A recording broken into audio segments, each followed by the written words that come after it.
Welcome, everybody. My name's Tina Hurley.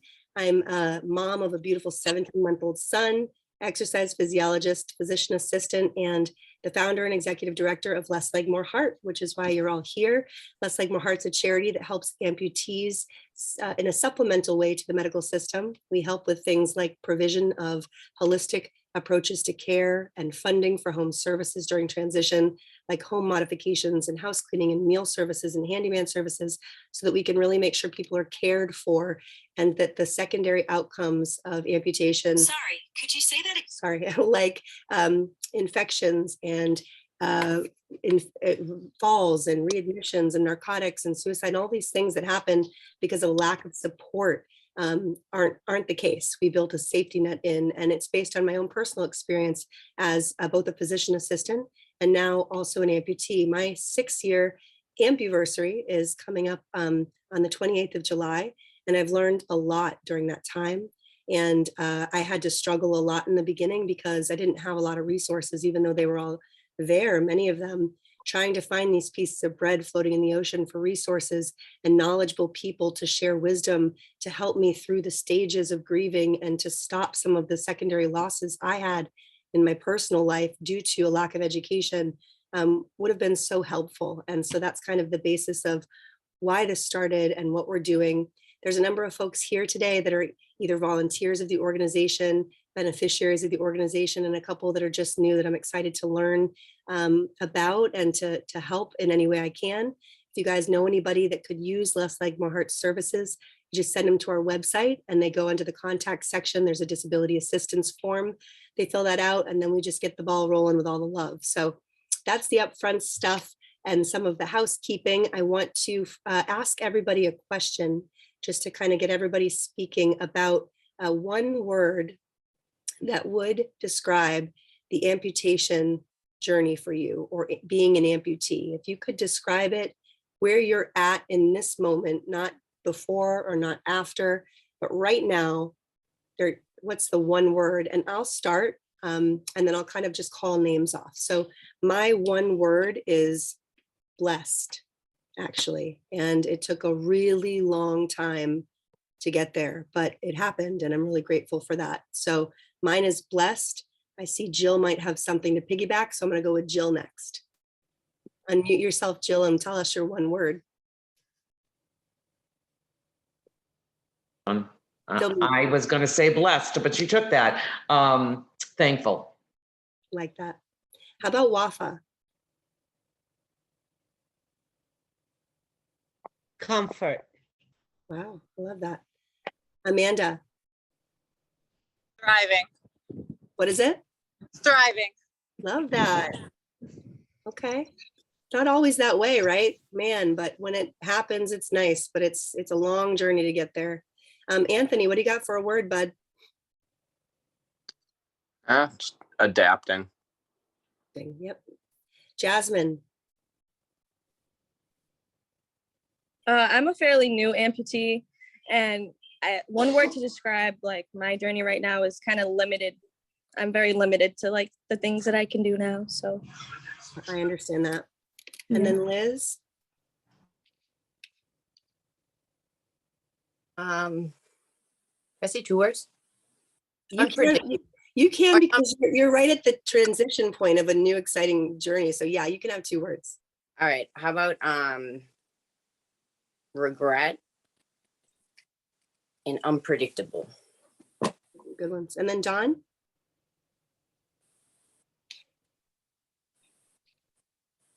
I think you said I'm new too, so I have 2 different ones. It's terrified and determined. I like that. Okay, thank you all. If you could just remute, that would be wonderful. So thank you all for sharing with me those words. I can relate to every one of them. I went from unlovable and disfigured and just, I mean, the worst word you could think of to now blessed and thriving and thankful. And because I've accepted kind of where I'm at and this life, and I've filled it with purpose, but it slips every now and then, right? We don't just get places and stay there. I cycle back with different triggers into different stages that, make me angry. Spring's happening and all I see are people jumping up out of their, houses and running and playing with their babies unbridled and, doing all these things that are very, very challenging for me. And that if I did, I would pay for. But you have to just keep sort of reminding yourself of the benefits and the blessings that have happened to us that they don't have. And that, that things do get better, but like Anthony said, you have to adapt. So love that all. That was beautiful. So the goal of being here in Heart to Heart is that we're creating a supportive and intimate, engaging community for amputees. As we grow this, we'll be able to grow it so it can be more of a connection for different types of people that have different either demographics or different amputation levels, or that want to connect further. We want to really just take vetted sources and speakers with expansive knowledge and connect them to you with, health wellness experts and people that are experts in the amputee and prosthetic community, really anything that could be relevant to you as an individual. And some of that's not just amputation and prosthetics. A lot of that is emotional and mindset and learning to live with the trauma that you've been through and all of the things that come along with that. And even if certain things aren't necessarily relevant to you in your journey at this moment, you may have something that you've dealt with previously that you can share about it to help other people, like these others that are newer to the journey, or be able to share that information and pay that forward to other people. So thank you all for attending. If you could all just, again, as a reminder, put into the chat where you're from, the level and the cause of your amputation, and how long you've been an amputee. And if nobody could ridicule me today about my Kermit the Frog voice as I recover from this cold, that would be wonderful. I'm going to go ahead and just let you guys know that we're going to be giving away a raffle prize today. We're going to be giving away a 3-month supply of CBD gummies for 3 people.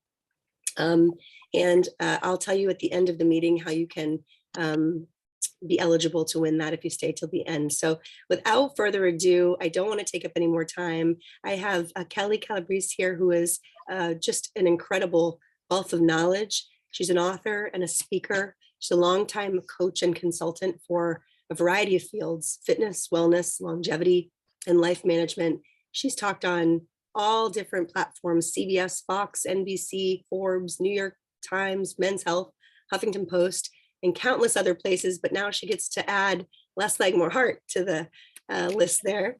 And she's captivated the lives of tens of thousands of people internationally and inspires them and me to be their best selves. She is a dear friend of mine, an inspirational mompreneur, and I'm really excited to learn from her presentation about understanding grief and managing wellness throughout the stages. So without further ado, Kelli, the floor is yours. Tina, thank you so much for having me. It is an honor and a pleasure to be here, and I'm so happy to do this. And Tina is one of my favorite people on the planet. I've said that from the moment I've met her. She has such a bright life, and I am privileged to do life with her. We have been with each other through some dark moments and also some beautiful moments, and I'm excited for what's to come. So today, the topic that I chose was grief. And the reason that I chose that was because none of us are getting out of this life without struggle. I mean, even really severe struggle. No one has the life that we thought we would, not a single one of us. And there's even suffering. It goes beyond struggle. But we have a choice with what we do with what we're given. And that's what I wanted to talk to you about. So 4 years ago, a turning point moment for me was when my husband of 25 years came home and he said, my commitment to our marriage is 0. And he left. Blindsided me, floored me. My entire identity was lined up with being a wife. So this was just my thing. So I'll use that as an example, and you can apply it to where you are in this season of your life. I went on a 3-year, what I lovingly call a sabbatical or a healing journey, because I needed to figure out, how do you make this pain stop? How do I not repeat this again? How do I become better and stronger for it?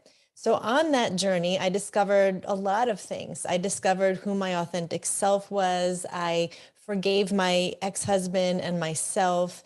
I rediscovered a new purpose, at least for this season, maybe not forever. And and got to a place of health and healing and wholeness and happiness again. But there were triggers along the way, and there were many setbacks along the way. And one of the triggers was when I got the news that my former husband, within a very short amount of time, was remarried. And so I remember calling a friend and just being so in shock and triggered again. And I met her for lunch, and she said to me, Kelly, you're depressed, and that's good. And I was like, what?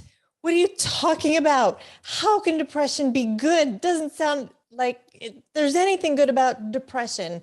And I had been studying at that point personal development for over 30 years. So I had studied with some of the world's greatest gurus and read the books of wisdom. And she showed me something called the grief cycle. And I'll share some of that with you today. But depression was actually on the upswing. And that, for some crazy reason, just gave me hope. I'm like, okay, I can find hope in this depression somehow. So I went back and I looked at it. And the very beginning of when grief happens is this loss. There's some hurt, there's some affliction, there's some loss. And the first feeling is shock. And now none of this happens exactly in this order. In fact, it's really messy. It's kind of like, ooh, it's not like this perfect curve or this perfect line. We all just get better step by step. It is like, wah. But it starts with something comes along and there's a hurt, there's a shock, there's a loss. The next feeling is something like numbness, where you just gutturally feel like you can't even feel, and you can't disconnect the body, mind, and the spirit. So this isn't just something going on emotionally, but it's happening physically. It's happening. You can feel it in your spirit, your soul, your mind, your will, everything is just connected to this loss.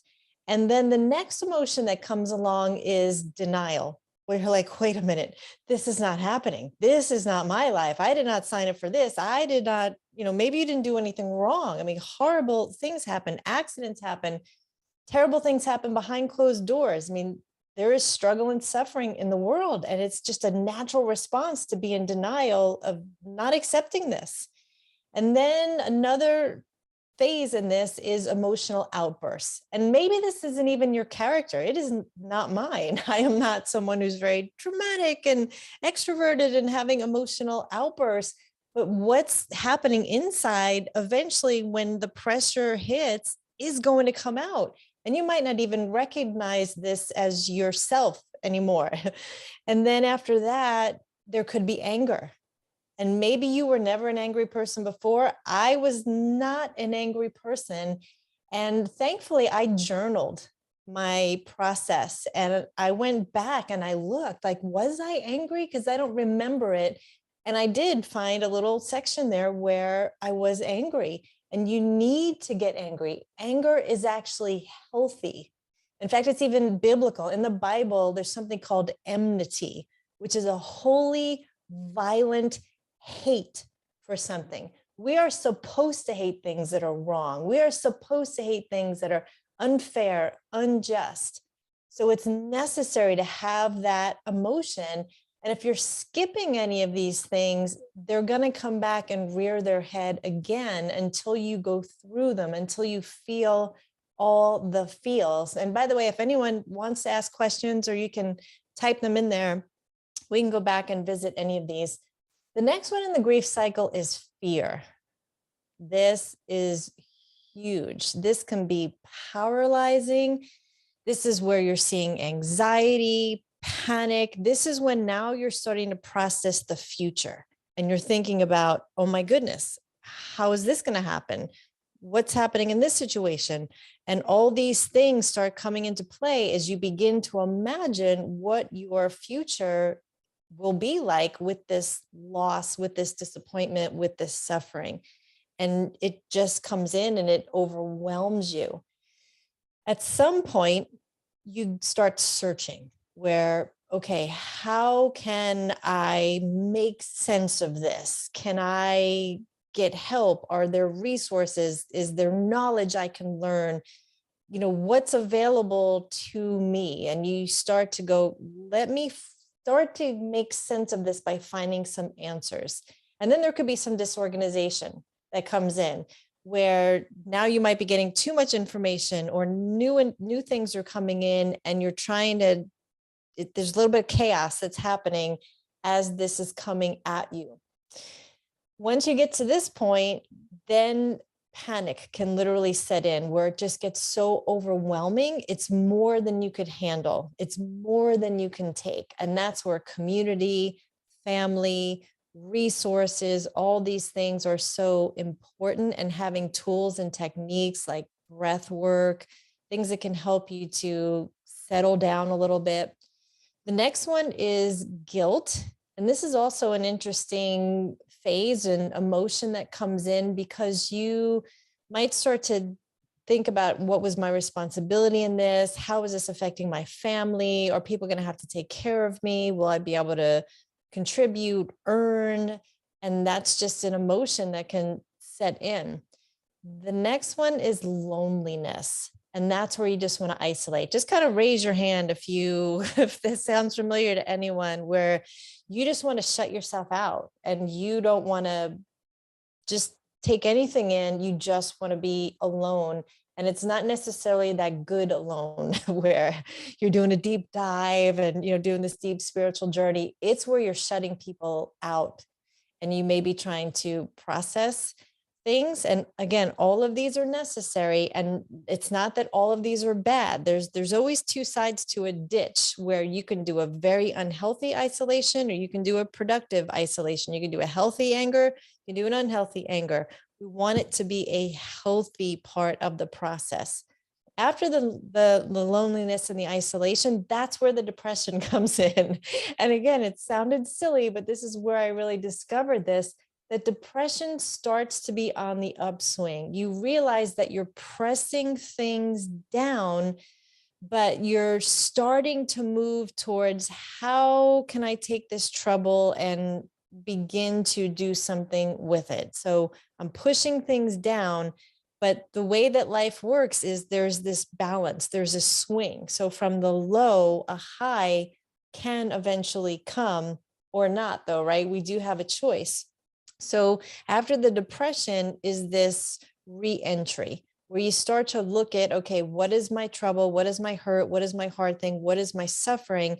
And how can I begin to re-enter life in a way that is, productive, meaningful, to the point where you can get to new things again. And you can start looking at, okay, can I have new relationships, new friends, new connection, new community, new opportunity?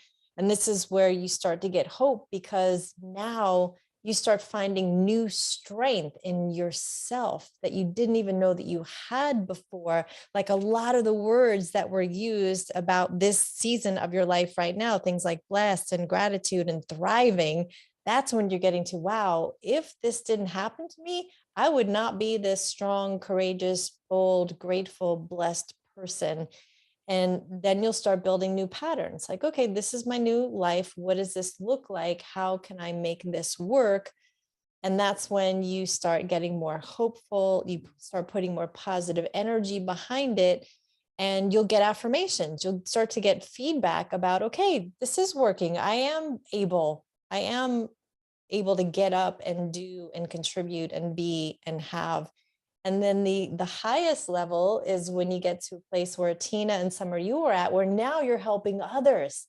That is getting all the way through the grief cycle and healthy readjusting to where you have now adjusted to the loss, and you're bringing other people up along with you. So Tina, I just feel like I'm going to stop there for a moment and see if there's any, that was a lot, if there's any questions or comments, and then I'll continue from there. If anyone has anything they want to ask or. I don't know if you saw Dawn's comment, but I think she's definitely is something that I think you should touch on more so, about the future being terrifying. And she goes through phases in all different orders. Maybe that's something you can help Dawn with. Okay. I don't know that I saw the question, but yeah. So Dawn, fear comes in. There's always two voices in our head. And there's the one that's you're not good enough. You'll never be enough. You're not, it's just that lying voice that puts you in fear. And it's when your mind is either going back and replaying all the old things, replaying the story, replaying what happened, and it keeps you in this place of fear. You're just on this like hyper alert, intense, anxious place. And fear is also when you start thinking about the future, where there's unknown. I mean, none of us know about the future. We only have today. That is all any of us are guaranteed. And this day will never happen again. So what helps is to really get present and to breathe and to focus on the things that you're able to handle for today, because today has enough trouble itself without thinking about the future or the past. There's not a thing we can do about anything that has happened in the past. It doesn't even really make sense to talk about it. In fact, I decided that I would only talk about it if I'm ahead of someone else who's going through it and it helps them. But otherwise, it doesn't help for me to sit and think about all the difficulty and the injustice and the pain. And the same thing with the future. It's good to have some vision that you're hopeful about and you can get excited for, because without vision, the people perish. But if it's too much, breathe. That just shows you I'm alive. That is something I can control and do something about. I have the ability to lower my nervous system and get calm in this place. And then you have dominion over the fear. So you can say to that voice, stop it. You're not true. I'm not listening to you. What you're saying is not right. Because then you have that other voice in your head that does say you are enough and that you have what you need. And so I would sometimes just need to hold an imaginary mirror up and look at myself and affirm myself that I am worthy, I am enough, I am whole, I am healed. And you can write these out, whatever is powerful for you to say and meaningful for you, but it takes affirmations. And so I would have cards, in my car, in my office, on my mirror, where I would get up in a routine and say these things, because sometimes we need to be our own cheerleader. And that's part of the resilience of getting knocked down 10 times and getting up 11. Sometimes it's literal, where we have to have the courage to get back up. Oh, Dawn, you have a question? And you're mute. Mine doesn't come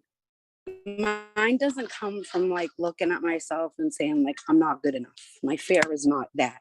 Like at first yes, I think I'm just very, very strong, so I can get over things very fast because a lot's happened in my life. I've had a heart attack at 38. Like I've had so many chances at life that I've beat it and still here. But my fear is, so like I have above the knee, my circulation in my good leg, well, it's not a good leg, actually. In my present, the only full leg I have, circulation is very poor.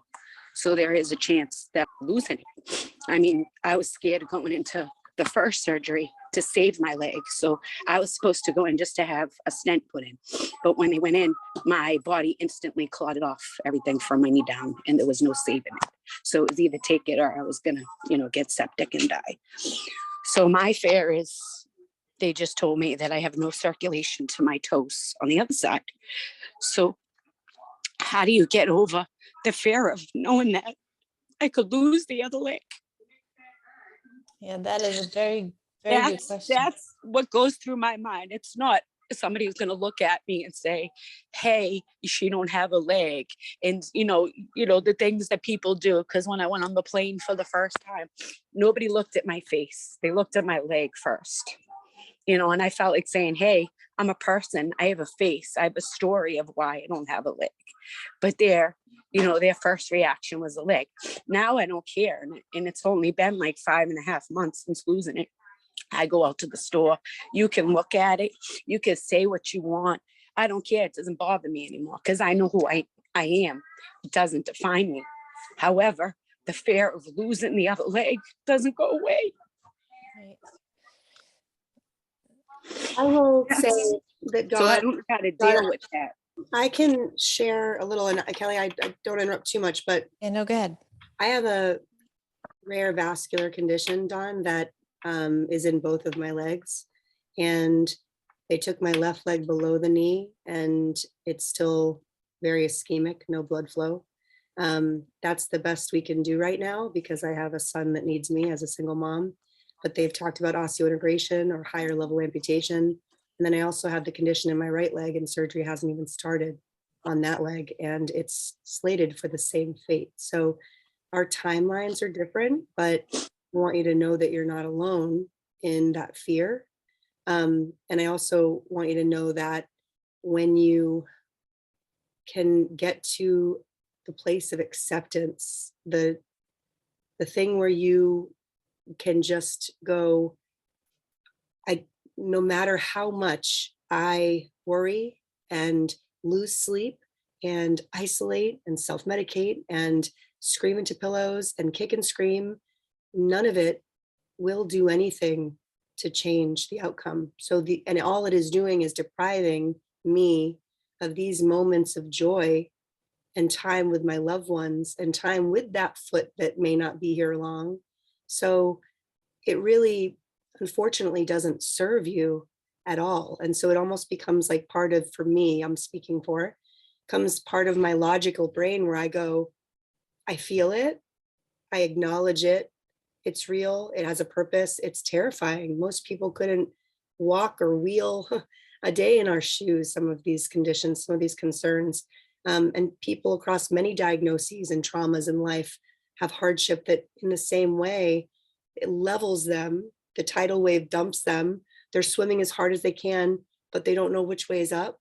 And it comes in a ton of different flavors. Ours just happens to be ongoing medical conditions, chronic disease and amputation. So there's a lot of people that struggle with this. And this grief cycle, when I learned about it, and Kelly will talk more about it, it really made sense to me because the feelings that you're feeling, like they go through bargaining, Kelly, a little bit of like disbelief, denial, bargaining, anger, fear, like there's that place. And hopefully you can relinquish some of that anxiety and get some assistance by way of adjuncts. So groups like this, supportive organizations like ours, and then a bunch of different coping mechanisms, counseling.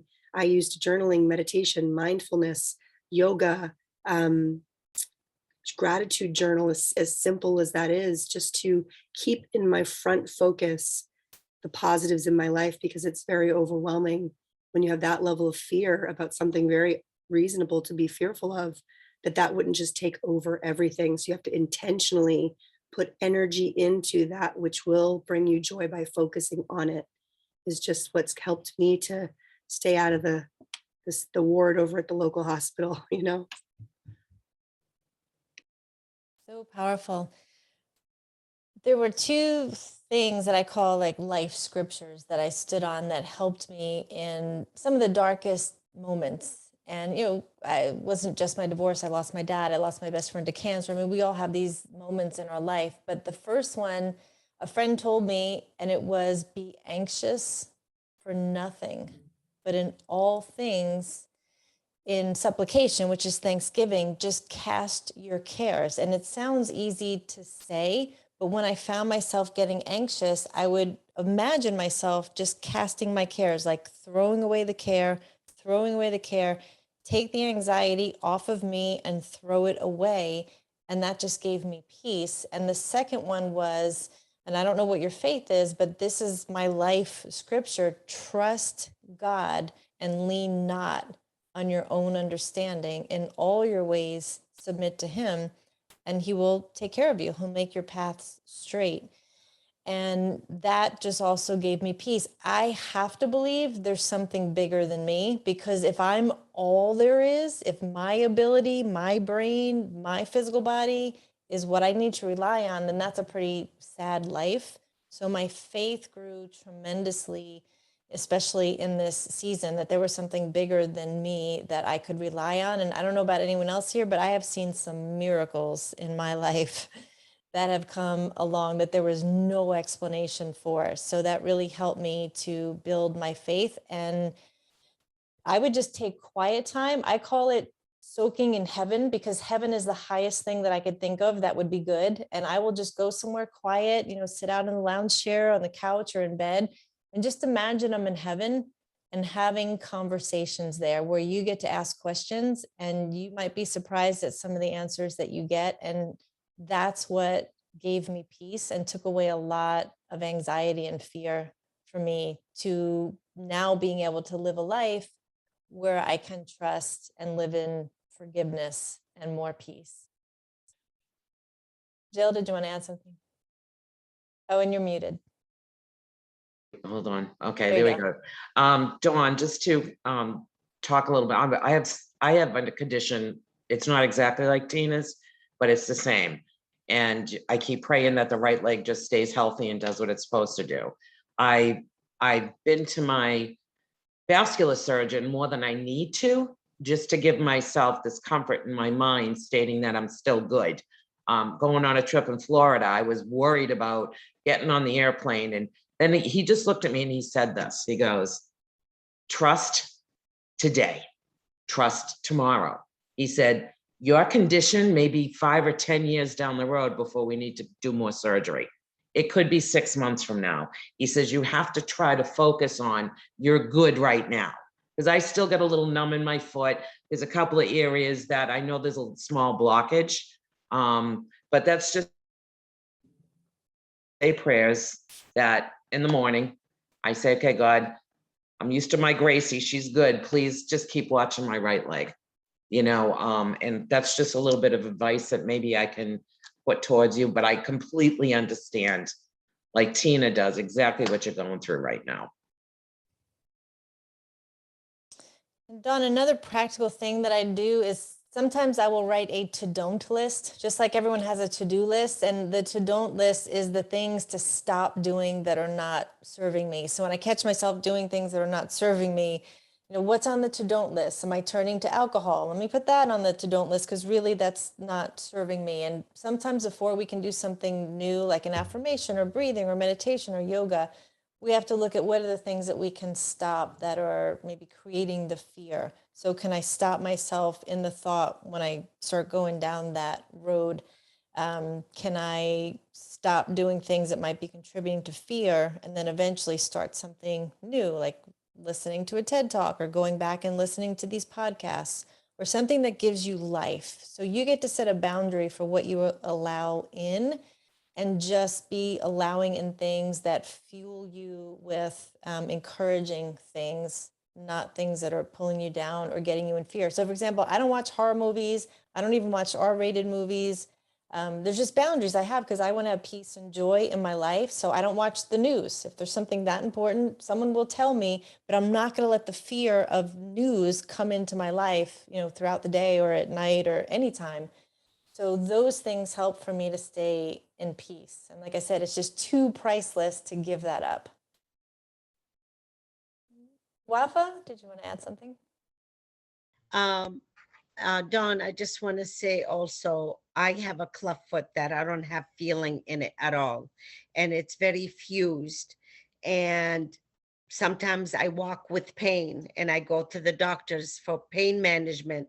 He said, "I cannot do anything anymore. It's you, and you need to come to me whenever you're ready. You want it to let it go." So I just fixed my mindset. The pain started slowly. I use like a numbing cream or whatever, just to help me keep on my daily things, and just avoid like things like a lot of people say do certain exercise. I avoid it because I don't want to hurt that foot. And I go push myself not to hurt it. So this way it would save me, hopefully, for a few more years to keep me going the way I am. And just as Kelly said, praying really does a lot to me. Like when I go to church and I pray, "God, just keep me going to stand up, help out my daughter, my kids, my grandkids." Like I'm watching him for 4 days, and I'm doing that for him. And I just keep stronger and stronger for it, So I know it's hard, but just things positive day by day. I love that. Thank you. That's really valuable. Okay, well, the idea is not to stay in the grief. We don't want to get stuck there, and we definitely don't want to get stopped there. And you can feel when someone is stuck or stopped in grief because we are all energy. Everything is energy. And the very lowest form of energy, and this is actually measured. There's a book called Power versus Force by Dr. Hawkins, Richard Hawkins, and he measures victim as the lowest energy. It's actually equal to decaying. So it's like a decomposing body. That's how low victim level energy is. The highest level is that love, joy, peace, patience, kindness, goodness, gentleness, just the highest vibration that you could have. That's where we would love to be. That's not realistic to be there all the time. But for example, when they measure the energy of a monk, that would be close to that highest enlightenment level of love. The tipping point that gets you from the lowest level of victim to the highest level of love is courage. It is the ability to, when you're knocked down, get back up again.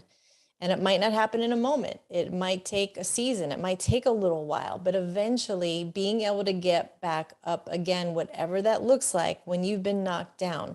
The people who are the most resilient will thrive the best. And when people get stuck and stop there, they will stay in bitterness or anger. And it's just it's a dark, not a great place to be living your life, because there is so much promise on your life and there's still a great plan on your life. So staying in grief, I use the acronym GRIEA. The G is grim, right? It is grim to stay in grief. You just don't have any hope. The R is resentment. You walk around resenting everyone and everything, thinking everyone has it better than you. And that's also not a good heart place to be. The I is ill.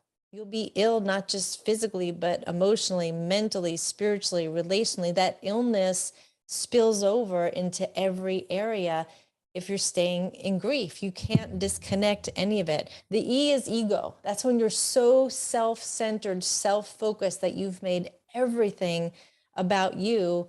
And the F is those false things that you're believing that just are not the complete truth, that you're not shining light on. So that's when you're staying in grief. So for me, the opposite of grief is faith. So the F stands for forgiveness. And this might sound silly to you, or maybe not a place you're at yet, but it's forgiving yourself. And that's usually the hardest person to forgive, even if someone has done something to you, but just releasing yourself, stop holding your own feet to the fire, stop burning yourself, but get to a place where you can love yourself, accept yourself, and free yourself from whatever it is that you're holding yourself to that's keeping you back from being in freedom and living a life of health. The A is acceptance. And the people who can accept their situation the fastest tend to thrive the most versus the people who hang on to it and angst and stay in the suffering and want the attention. So the quicker that you can accept, this is my situation, you could move on in a healthy way so much faster. The I is the identity. And again, any of these topics we could spend hours on, but it's how you see yourself, how you relate. And you might see yourself different now than when you were before, but what is your authentic self? That's where you want to get to a place where you can have peace in who you are, in the flesh, in the spirit, relationally, in every way. And the T in faith is your talents. That means every single one of you has a good plan and a good purpose on your life. No matter how you look or how you show up in the world, you have a purpose, you have talents. Whether it's spending time with your grandchildren, getting on a plane and going to the beach and visiting, there's talents that you have in you that there's still a need for. And then the H is health. And that is really doing your part to be as healthy as possible. So what can you do to be the healthiest body, mind, and spirit? A good morning routine, getting movement in, contributing in some meaningful way. So that's the acronym that I use for faith: forgiveness, acceptance, identity, talents, and health. So again, I'll stop there. I know we're going a little bit long, Tina, and see if there's any questions or comments. Dawn. All right. I know it's mean, but sometimes I'm like that. I'll look at someone else and be like, why does she have her legs and I don't? Is that ever gonna go away? I believe that that's really mean to me. I'm not that type of person. But at least, like, I'm like, why do I do surgery go right and mine went wrong? You know what I mean? Like, does that ever go away? Because I feel mean when I think that. I don't think it's mean at all. I don't think, I mean, it's an emotion that you feel. It is definitely not mean, and it is absolutely fair to feel that way. And I'll use my example of divorce. I didn't go out on Sundays for like 2 years, because why did she get to have a husband? Why did they get to have a happy marriage? You know, why am I the single person? I think any of us can do that with anything. And now when I see couples, I bless them, and you know, I hope their marriage lasts forever and they're happy. So you can get to that place. It just may take some time, but it's not mean. It's just real. It's true. It's honest. It's how you feel right now. But it may not be forever. It's just how you feel right now. And it's okay. There's nothing wrong with that feeling at all. When I was in feel that it. stage, Kelly, I also too felt like the why me stuff, right? Like wouldn't it be great when we're feeling great if we could have those negative thoughts, so we could just like, we've got our shield up, we've got our swords, and you're not coming for me today, Satan, right? It's just, but it doesn't, right? When you're low, when your energy dips, when you're underslept, when you're undernourished, when circumstances are hard and you're not equipped to handle it, is when it seems to come in. And that's why, like Kelly said, it's really easy to start to feel stuck in it, because just because your brain tells you something, it doesn't mean that it's true, but it feels so real. And so you feel sad, and you feel jealous, and you feel longing, and you feel disappointed, and you feel regret, and you feel all these things. But it's because you're allowing that lens that you're wearing to dominate the entire processes of your thoughts. And so I learned this thing way back called first and second pass theory. And it was like, okay, the first thing your brain tells you that doesn't feel good. For me right now, it's because no, the answer, Dawn, is the triggers that you're saying, they do never stop. But the way that you start to respond, not react, which is more of like when you have like a reflexive thing, that's more reaction. And when you respond, it's more of a pause for a second.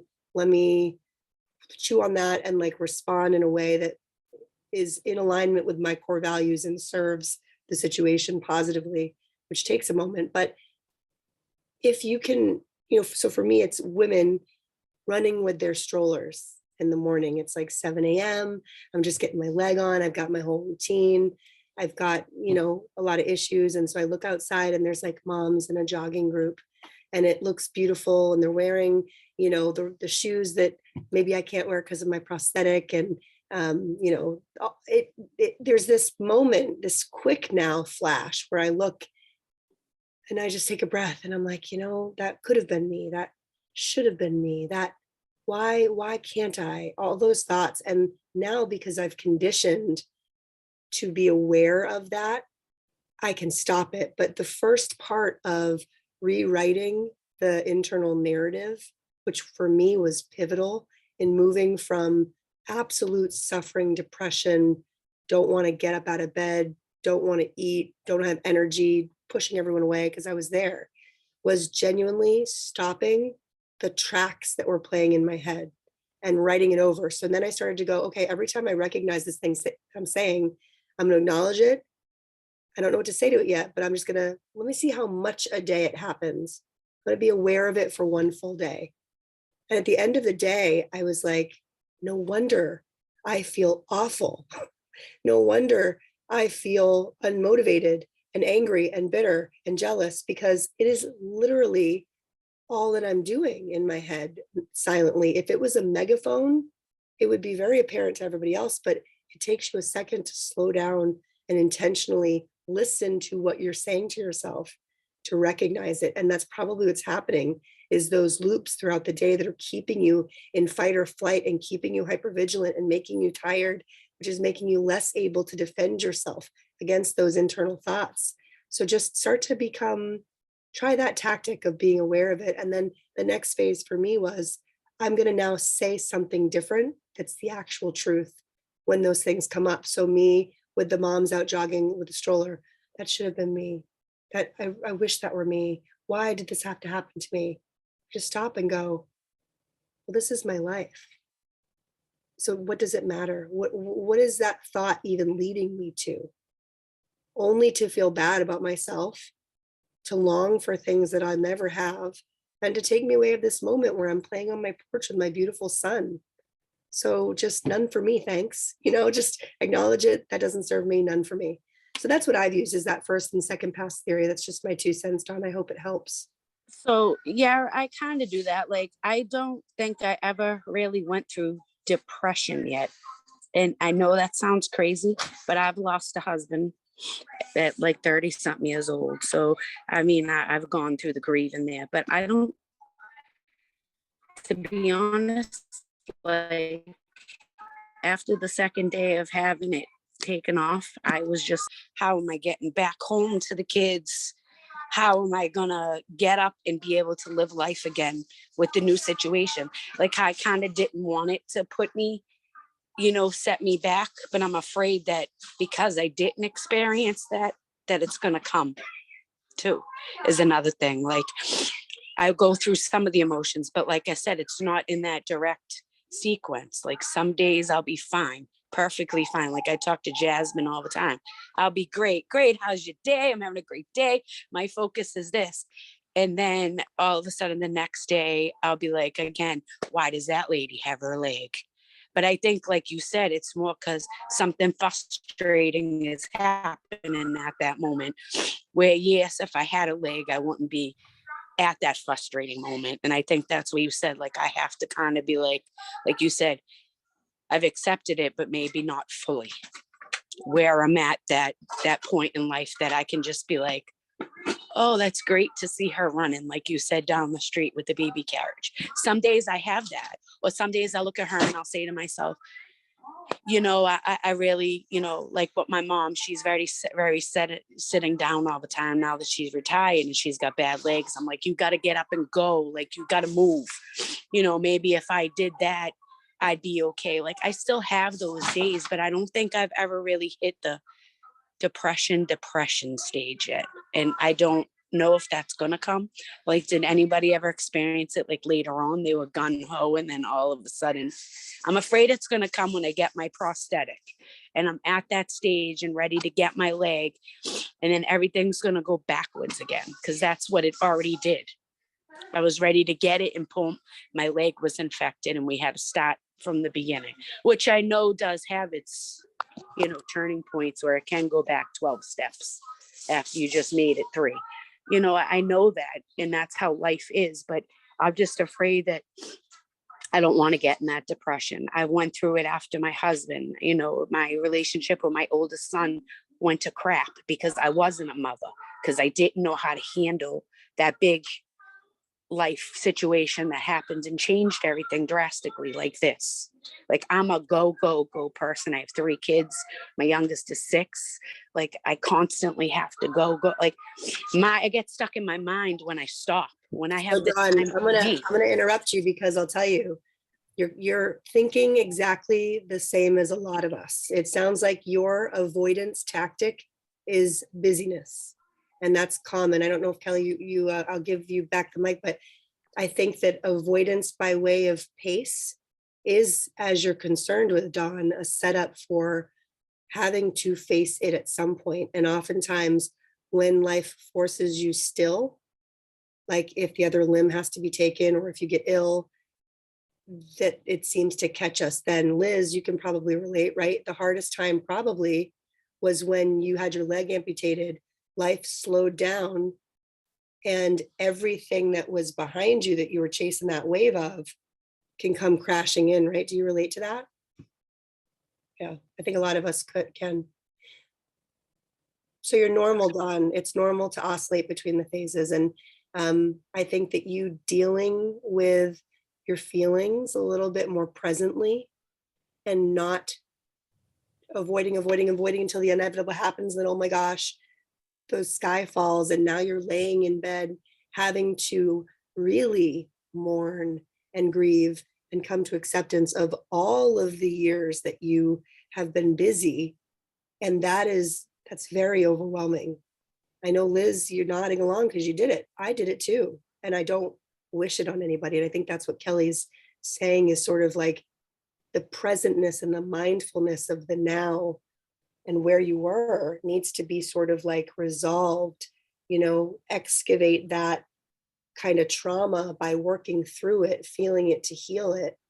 And then you can start sort of emotionally with this cleaner slate as you move into what sounds like a newer wave of possible, interventions that are triggering. I think that's what it sounds like. But what do you think, Kelly? Yeah, even if you listen to Dawn's language, she probably said 6 times, I'm afraid, I'm afraid, I'm afraid, I'm afraid. So she kept repeating that, and they're all about things in the future. And so maybe there's a way for you to rephrase that or not get so far ahead of yourself that you're not being in today with your 3 kids, just handling the joy of today and the trouble of today and not giving too much attention to the future. Because you don't know what's going to happen. None of us do. We're going to believe for the most, the best and hope for it, but don't let it steal your joy today, what might happen in the future, because none of us know what tomorrow is going to bring. And I will be definitely adding all of you to my prayers because you have incredible strength. And to be a mom of 3, a single mom of 3, takes extraordinary superpowers. And so I'm definitely going to be keeping you in my prayers. I would say stay present, ask for help, take things off your plate that you can get help with. If your kids are 6, they can wash vegetables, they can wash it, clear the table, there's things they can do. So don't be afraid to include them to lift some of the burden off of you as well. Thank you, Kelly. In the interest of time, I wanted to just kind of see if there was any other final statements, Kelly, with your presentation. I want to make sure that you get any final points out before we do our closing remarks, because I know it said the hour went so fast. It did. I would just say, if anyone wants to email me, I will personally respond to any messages. Tina can give you my email, but it's Kelly with an I at kellicalabrese.com. And I do have a book that you're welcome to get a free copy of. It's an electronic copy. It's called Success Habits of Super Achievers. But basically, it's 80 stories of ordinary people just like us that something unreasonably difficult happened to them. And they chose to get back up again. They chose to be resilient and not just get back up, but they chose to do something with it that was really meaningful and made a difference. So I recommend you read 1 chapter a day, 1 story that will give you hope to get up and to enjoy another day. Well, everybody, do me a favor. I want half hearts up so that my heart's going out to all of your hearts. Oh, that's what we do for Less Like in all of our meetings. Kelly, thank you for Thank the you. incredible information. I always learn more and more and more anytime we talk, and on screen, off screen, quick phone calls. You're just the way you say things, the way you explain things, and just your background, what you've been through, who you connect people to, and resources. You're so selfless. So thank you for being here. It really was an honor, and I hope that you guys learned some things from this. If you're interested in that raffle opportunity for the CBD salve, CBD gummies, all you have to do is put your information into the general inquiry form on the contact section of our website, lesslikemoreheart.com, and you could get selected to win those gummies.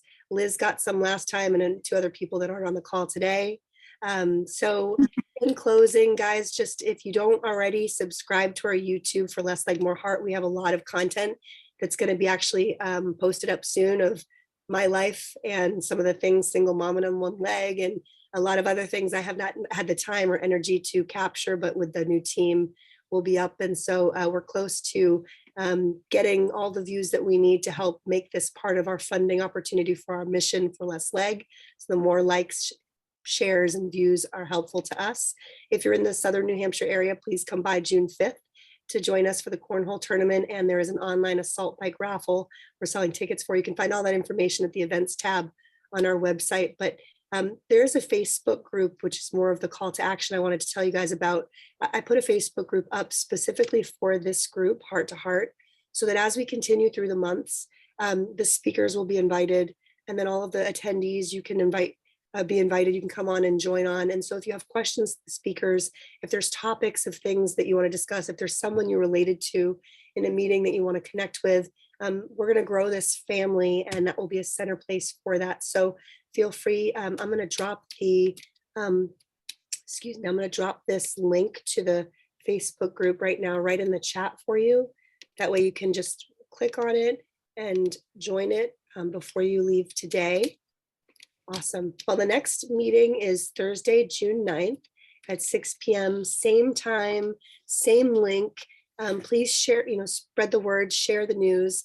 We have 2 more months lined up of incredible mind work focused presentations, referrals from Kelli herself, things to assist you in navigating the process of ups and downs and ebbs and flows and challenges with your psyche and your emotions and your nervous system and your breathing and all of these types of things that you don't even know maybe are making your day-to-day a little bit more challenging. So if you don't necessarily need it, if you don't think you need it, you're wrong, but still show up so that you can teach it to somebody else.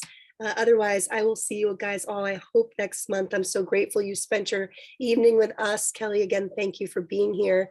And from my heart to your heart, I hope that you guys have a beautiful rest of your day and week, and we'll talk soon. Thank you. Thank you. Bye. Thank you so much. you. Bye. Bye, everybody. Bye.